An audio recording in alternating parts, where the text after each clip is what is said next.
First of all hi and hello everyone, welcome to my channel. ఈ వీడియోలో గత DSC ఎస్జిటిలో science నుండి అడిగినటువంటి క్వశ్చన్స్ గురించి ఈ వీడియోలో మనం డిస్కస్ చేయబోతున్నాం. అందులో ఫస్ట్ క్వశ్చన్ వచ్చేసి, క్రింది ఏ ఏ దారాలను మిశ్రణం చేయటం వల్ల టెరికాట్ను తయారు చేస్తారు అని చెప్పేసి ఇక్కడ క్వశ్చన్ అడగడం జరిగింది. టెర్లిన్ మరియు ప్రత్తి, టెర్లిన్ మరియు ఉన్ని, అక్రిలిక్ మరియు ఉన్ని, నైలాన్ మరియు ప్రత్తి అని చెప్పేసి ఇక్కడ ఆప్షన్స్ అయితే ఇవ్వడం జరిగింది.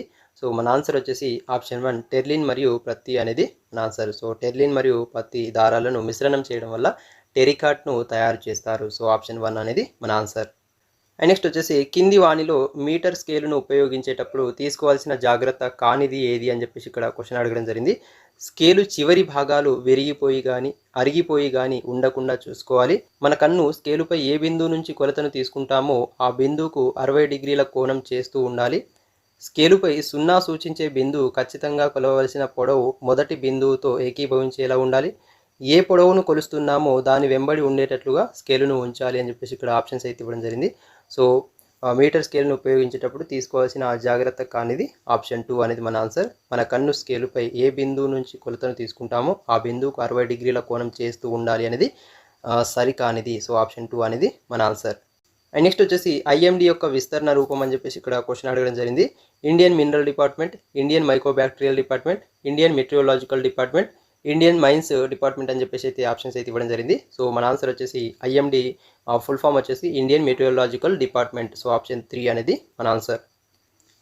నెక్స్ట్ వచ్చేసి, భూమి యొక్క పొరలలో అన్నింటికన్నా పైన ఉన్న పొర అని చెప్పేసి ఇక్కడ క్వశ్చన్ అడగడం జరిగింది. భూపటలం, భూప్రావారం, బాహ్య భూకేంద్ర మండలం, పలకలు అని చెప్పేసి ఇక్కడ ఆప్షన్స్ అయితే ఇవ్వడం జరిగింది.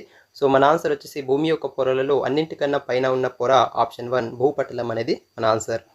నెక్స్ట్ వచ్చేసి, కాలానికి మూల ప్రమాణం అని చెప్పేసి ఇక్కడ క్వశ్చన్ అడగడం జరిగింది. రోజు, నిమిషం, గంట, సెకను అని చెప్పేసి ఇక్కడ ఆప్షన్స్ అయితే ఇవ్వడం జరిగింది. సో మన ఆన్సర్ వచ్చేసి కాలానికి మూల ప్రమాణం ఆప్షన్ 4 సెకను అనేది మన ఆన్సర్. నెక్స్ట్ వచ్చేసి, అయస్కాంత దిక్సూచి దీని కొరకు ఉపయోగపడుతుంది అని చెప్పేసి ఇక్కడ క్వశ్చన్ అడగడం జరిగింది. ఉత్తర దక్షిణ దిశలను మాత్రమే గుర్తించడం, ఎత్తును గుర్తించడం మాత్రమే, మరో అయస్కాంతాన్ని గుర్తించడం మాత్రమే, అన్ని దిశలను గుర్తించడం అని చెప్పేసి ఇక్కడ ఆప్షన్స్ అయితే ఇవ్వడం జరిగింది. సో మన ఆన్సర్ వచ్చేసి అయస్కాంత దిక్సూచి అనేది option 4 finding all the directions, అన్ని దిశలను గుర్తించడం అనేది మన ఆన్సర్. అండ్ నెక్స్ట్ వచ్చేసి, ఎలక్ట్రోప్లేటింగ్ పద్ధతిలో ఇనుప తాళం చెవిపై రాగి పూతను పూయుటకు రాగి పలకను దేనికి కలపాలి అని చెప్పేసి ఇక్కడ క్వశ్చన్ అడగడం జరిగింది. బ్యాటరీ రుణధ్రువం, బ్యాటరీ ధనధ్రువం, ఇనుప తాళం చెవి, తాళం చెవిపై ఒకే బిందువు వద్ద బ్యాటరీ ధన మరియు రుణ ధ్రువాలకు అని చెప్పేసి ఇక్కడ ఆప్షన్స్ అయితే ఇవ్వడం జరిగింది. సో మన ఆన్సర్ వచ్చేసి ఎలక్ట్రోప్లేటింగ్ పద్ధతిలో ఇనుప తాళం చెవిపై రాగి పూతను పూయుటకు రాగి పలకను ఆప్షన్ 2 బ్యాటరీ యొక్క ధన ధ్రువంకు కలపాలి. సో ఆప్షన్ 2 అనేది మన ఆన్సర్. నెక్స్ట్ వచ్చేసి, క్రింది వాటిలో ఏ మిశ్రమాన్ని ఉత్పత్తనం ద్వారా వేరు చేయవచ్చు అని చెప్పేసి ఇక్కడ క్వశ్చన్ అడగడం జరిగింది. చక్కెర మరియు ఉప్పు, ఉప్పు మరియు గోధుమ పిండి, ఉప్పు మరియు కర్పూరం, ఉప్పు మరియు శుద్ధ ముక్క పొడి అని చెప్పేసి ఇక్కడ ఆప్షన్స్ అయితే ఇవ్వడం జరిగింది. సో మన ఆన్సర్ వచ్చేసి ఉత్పత్తనం ద్వారా వేరు చేసేది ఆప్షన్ 3 ఉప్పు మరియు కర్పూరం. సో ఆప్షన్ 3 అనేది మన ఆన్సర్. అండ్ నెక్స్ట్ వచ్చేసి, క్రింది వాటిలో రసాయనిక మార్పు ఏది అని చెప్పేసి ఇక్కడ క్వశ్చన్ అడగడం జరిగింది. బంగారు ఆభరణాలు కరుగబెట్టడం, నీటిని వేడి చేయడం, బట్టలు ఎండలో ఆరబెట్టడం, ఒక గుడ్డు ఉడకబెట్టడం అని చెప్పేసి ఇక్కడ ఆప్షన్స్ అయితే ఇవ్వడం జరిగింది. సో మన ఆన్సర్ వచ్చేసి రసాయనిక మార్పు ఏదంటే ఆప్షన్ 4 గుడ్డు ఉడకబెట్టడం అనేది మన ఆన్సర్. నెక్స్ట్ వచ్చేసి, పట్టు పురుగు జీవిత చరిత్రలోని దశల యొక్క సరైన వరుస క్రమాన్ని గుర్తించండి అని చెప్పేసి ఇక్కడ మనకు క్వశ్చన్ అడగడం జరిగింది. లార్వా, గుడ్డు, ప్యూపా, ప్రౌఢజీవి, ప్రౌఢజీవి, గుడ్డు, ప్యూపా, లార్వా, ప్యూపా, లార్వా, ప్రౌఢజీవి, గుడ్డు, ప్రౌఢజీవి, గుడ్డు, లార్వా, ప్యూపా అని చెప్పేసి ఇక్కడ ఆప్షన్స్ అయితే ఇవ్వడం జరిగింది. సో పట్టు పురుగు జీవిత చరిత్రలోని దశల యొక్క సరైన వరుస క్రమం ఆప్షన్ 4 ప్రౌఢజీవి, గుడ్డు, లార్వా, ప్యూపా. సో ఆప్షన్ 4 అనేది మన ఆన్సర్. అండ్ నెక్స్ట్ వచ్చేసి, కింది వాణిలో పూతికాహారిని గుర్తించండి అని చెప్పేసి ఇక్కడ క్వశ్చన్ అడగడం జరిగింది. లైకెన్, పుట్టగొడుగులు, కస్క్యూటా, నెఫంతీస్ అని చెప్పేసి ఇక్కడ ఆప్షన్స్ అయితే ఇవ్వడం జరిగింది. సో మన ఆన్సర్ వచ్చేసి పూతికాహారిని ఏదంటే ఆప్షన్ 2 పుట్టగొడుగులు అనేది మన ఆన్సర్. నెక్స్ట్ వచ్చేసి, టాడ్పోల్ డింబకంగా ఉన్నప్పుడు కప్ప ఈ నిర్మాణాల ద్వారా శ్వాసిస్తుంది అని చెప్పేసి ఇక్కడ క్వశ్చన్ అడగడం జరిగింది. మొప్పలు, ఊపిరితిత్తులు, వాయునాళాలు, ఆస్యగ్రసని కుహరం అని చెప్పేసి ఇక్కడ ఆప్షన్స్ అయితే ఇవ్వడం జరిగింది. సో మన ఆన్సర్ వచ్చేసి టాడ్పోల్ డింబకంగా ఉన్నప్పుడు కప్ప ఆప్షన్ 1 మొప్పల ద్వారా శ్వాసిస్తుంది. సో ఆప్షన్ 1 అనేది మన ఆన్సర్. అండ్ నెక్స్ట్ వచ్చేసి, సంపూర్ణ పుష్పాలున్న మొక్కలను గుర్తించండి అని చెప్పేసి మనకు క్వశ్చన్ అడగడం జరిగింది. ఐపోమియా, దోస, కాకర, ఉమ్మెత్త, బొప్పాయి, మందార అని చెప్పేసి ఇక్కడ మనకి ఆప్షన్స్ అయితే ఇవ్వడం జరిగింది. సో మన ఆన్సర్ వచ్చేసి ఇక్కడ ఆప్షన్ 3లో ఇవ్వడం జరిగింది.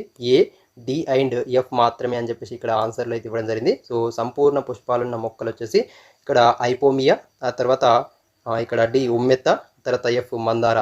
ఐపోమియా, ఉమ్మెత్త, మందార ఇవి 3 సంపూర్ణ పుష్పాలున్న మొక్కలు. సో ఆప్షన్ 3లో మనకి ఇవ్వడం జరిగింది. సో ఆప్షన్ 3 అనేది మన ఆన్సర్. నెక్స్ట్ ఇక్కడ మ్యాచ్ ద ఫాలోయింగ్, జతపరచండి అని చెప్పేసి ఇక్కడ క్వశ్చన్ అడగడం జరిగింది. సో దీని ఆన్సర్ వచ్చేసి ఇక్కడ ఆప్షన్ 4లో ఇవ్వడం జరిగింది. A5, B4, C1, D2 అని చెప్పేసి ఇక్కడ ఇవ్వడం జరిగింది. సో బెగోనియా అనేది ఆప్షన్ 5 ఇక్కడ పత్ర మొగ్గలు. ఆ తర్వాత గ్లాడియోలస్ అనేది ఏంటిదంటే కందం. తర్వాత క్రైసాంథిమం అంటే చామంతి అనేది ఏంటిదంటే పిలక మొక్కలు. ఆ తర్వాత ఉల్లి అనేది ఏంటిదంటే లశునాలు. సో ఇక్కడ ఆప్షన్ 4లో అనేది ఆన్సర్ అయితే ఇవ్వడం జరిగింది. సో ఆప్షన్ 4 అనేది మన ఆన్సర్. నెక్స్ట్ వచ్చేసి కింది వానిలో శైవలాలు కానివి ఏవి అని చెప్పేసి ఇక్కడ క్వశ్చన్ అడగడం జరిగింది. సైక్లాప్స్, సెరాటియం, స్పైరూలినా, డయాటమ్, సాకరోమైసిస్ అని చెప్పేసి ఇక్కడ ఆప్షన్స్ అయితే ఇవ్వడం జరిగింది. సో మన ఆన్సర్ వచ్చేసి ఆప్షన్ 1 A అండ్ E మాత్రమే అనేది మన ఆన్సర్. సో శైవలాలు కానివి ఏంటిదంటే ఆప్షన్ 1 సైక్లాప్స్ అండ్ E సాకరోమైసిస్ అనేవి మన ఆన్సర్. నెక్స్ట్ వచ్చేసి రిఫ్రిజిరేటర్లు, ఎయిర్ కండిషనర్ల నుండి వెలువడి ఓజోన్ పొరను దెబ్బతీస్తున్న కాలుష్యకాన్ని గుర్తించండి అని చెప్పేసి ఇక్కడ క్వశ్చన్ అడగడం జరిగింది. SO2, SPM, CFC, PAN అని చెప్పేసి ఇక్కడ ఆప్షన్స్ అయితే ఇవ్వడం జరిగింది. సో మన ఆన్సర్ వచ్చేసి ఆప్షన్ 3 CFC అనేది మన ఆన్సర్. నెక్స్ట్ వచ్చేసి ప్రోటోజోవన్ పరాన్నజీవి వల్ల సంక్రమించని వ్యాధిని గుర్తించండి అని చెప్పేసి ఇక్కడ క్వశ్చన్ అడగడం జరిగింది. సో ఫైలేరియాసిస్ లేదా బోధకాలు, అతినిద్ర వ్యాధి, కాలా అజార్, మలేరియా అని చెప్పేసి ఇక్కడ ఆప్షన్స్ అయితే ఇవ్వడం జరిగింది. సో సంక్రమించని వ్యాధి వచ్చేసి ఆప్షన్ 1 ఫైలేరియాసిస్ లేదా బోధకాలు అనేది. సో ప్రోటోజోన్ పరాన్నజీవి వల్ల సంక్రమించని వ్యాధి. సో మిగతా 3 ఆప్షన్స్ ఏవైతే ఉన్నాయో అవన్నీ కూడా ప్రోటోజోన్ పరాన్నజీవి వల్ల సంక్రమించేటువంటి వ్యాధులు. సో సంక్రమించని వ్యాధి వచ్చేసి ఆప్షన్ 1 ఫైలేరియాసిస్ లేదా బోధకాలు అనేది మన ఆన్సర్. నెక్స్ట్ వచ్చేసి కింది వాటిలో పరిసరాల విజ్ఞానంలో భాగం అని చెప్పేసి ఇక్కడ క్వశ్చన్ అడగడం జరిగింది. సో మన ఆన్సర్ వచ్చేసి A, B అండ్ C అని చెప్పేసి ఇవ్వడం జరిగింది. సో ఇక్కడ ఇచ్చిన ఆప్షన్స్ అన్ని కూడా సరైనవే. సో పరిసరాల విజ్ఞానంలో భాగమైనవి పరిసరాన్ని గురించి తెలుసుకోవడం, పరిసరం ద్వారా నేర్చుకోవడం, పరిసరం కోసం నేర్చుకోవడం ఇవన్నీ కూడా సరైనవే. సో ఆప్షన్ 3 అనేది మన ఆన్సర్. నెక్స్ట్ వచ్చేసి జ్ఞానాత్మక అభివృద్ధి ఈ వయస్సులో పిల్లల భావోద్వేగ స్థాయిలను ప్రభావితం చేయవచ్చు అని చెప్పేసి ఇక్కడ క్వశ్చన్ అడగడం జరిగింది. సో మన ఆన్సర్ వచ్చేసి ఆప్షన్ 2 అనమాట, 8 to 12. సో 8 to 12 ఇయర్స్ పిల్లల్లో జ్ఞానాత్మక అభివృద్ధి అనేది పిల్లల భావోద్వేగ స్థాయిలను ప్రభావితం చేయవచ్చు. సో ఆప్షన్ 2 అనేది మన ఆన్సర్. నెక్స్ట్ వచ్చేసి అభ్యసనకు ప్రధాన ద్వారాలు అని వీటికి పేరు అని చెప్పేసి క్వశ్చన్ అడగడం జరిగింది. జ్ఞానేంద్రియాలు, ఉపాధ్యాయులు, పుస్తకాలు, తరగతి గదులు అని చెప్పేసి ఆప్షన్స్ అయితే ఇవ్వడం జరిగింది. సో మన ఆన్సర్ వచ్చేసి అభ్యసనకు ప్రధాన ద్వారాలు ఆప్షన్ 1 జ్ఞానేంద్రియాలు అనేది మన ఆన్సర్. నెక్స్ట్ వచ్చేసి క్రింది వానిలో విజ్ఞాన శాస్త్రంలోని విషయంతో పాటు శాస్త్రవేత్తల జీవిత చరిత్రలను కూడా బోధించడానికి అత్యంత అనుకూల పద్ధతిని గుర్తించండి అని చెప్పేసి ఇక్కడ క్వశ్చన్ అడగడం జరిగింది.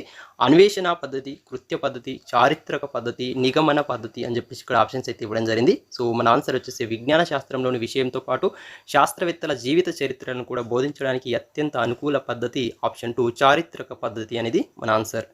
నెక్స్ట్ వచ్చేసి తెలంగాణ రాష్ట్ర EVS పాఠ్యపుస్తకాల్లో ప్రతి పాఠం చివరిలో నేను వీటిని చేయగలను అనే అభ్యాసం దీనికోసం ఉద్దేశించబడింది అని చెప్పేసి క్వశ్చన్ అడగడం జరిగింది. స్వీయ మూల్యాంకనం, సమవయస్కుల మూల్యాంకనం, ఉపాధ్యాయుల మూల్యాంకనం, లోప నిర్ధారణ మూల్యాంకనం అని చెప్పేసి ఇక్కడ ఆప్షన్స్ అయితే ఇవ్వడం జరిగింది.